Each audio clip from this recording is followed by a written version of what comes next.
దాని మీద మనం ఎట్లుంటాయి అంటే వాళ్ళు ఎలా మారుతుందో తెలియదు కానీ సుమారు చంద్రగిరి కాన్స్టిట్యున్సీలో 5 లక్షల పైన జనాభా ఉన్నారు.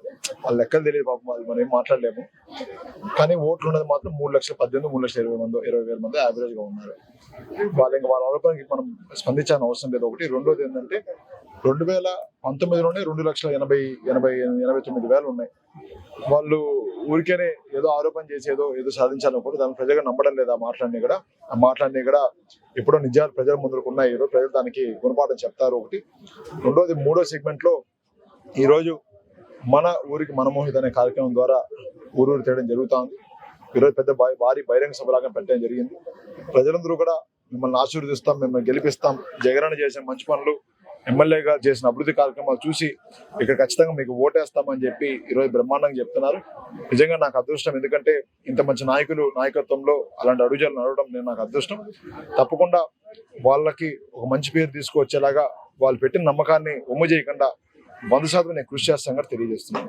వ్యక్తిగతంగా వాళ్ళు నాయకులు టార్గెట్ చేసి మేము అంత చేస్తాము, మేము ప్రభుత్వంలోకి వచ్చినాక చూస్తాము, అది చేస్తున్నాము, దాని మీద మీరు నాయకులు మీ క్యాడర్ ఇచ్చే భరోసా ఏంటి, ఏం చెప్పారు?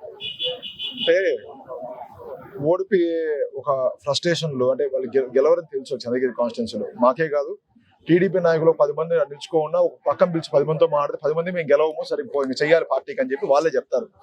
అలాంటి స్థాయిలో విపరీతంగా ఫ్రస్ట్రేషన్కి వెళ్తున్నారు వాళ్ళు.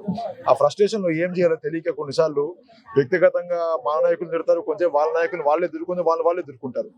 అది కామన్ అయిపోయింది. దాన్ని ఎవరు సీరియస్ గా తీసుకోవడం లేదు. తప్పకుండా వాళ్ళు బుడ్డ విభజనకి భయపడే వాళ్ళు ఎవరు లేరు. వాళ్ళు గుణపాఠం చెప్పే రోజు మే 13 తారీఖు గుణపాఠం చెప్తాం. మేము చెప్పాల్సిన అవసరం జనాలు గుణపాఠం చెప్తారు. మేము నిజంగా చెప్తున్నాం. ఈరోజు కూడా మేము అనాల్సిన అవసరం, మేమేం చేయాల్సిన అవసరం లేదు. 13వ తేదీ మీరే ఇక్కడ చిత్తూరుకి వెళ్ళిపోతారు, మీ సొంత ఊరికి వెళ్ళిపోతారు. ఇక్కడ మా ప్రజలు ప్రశాంతంగా ఇక్కడే ఉంటారని తెలియజేస్తున్నాం.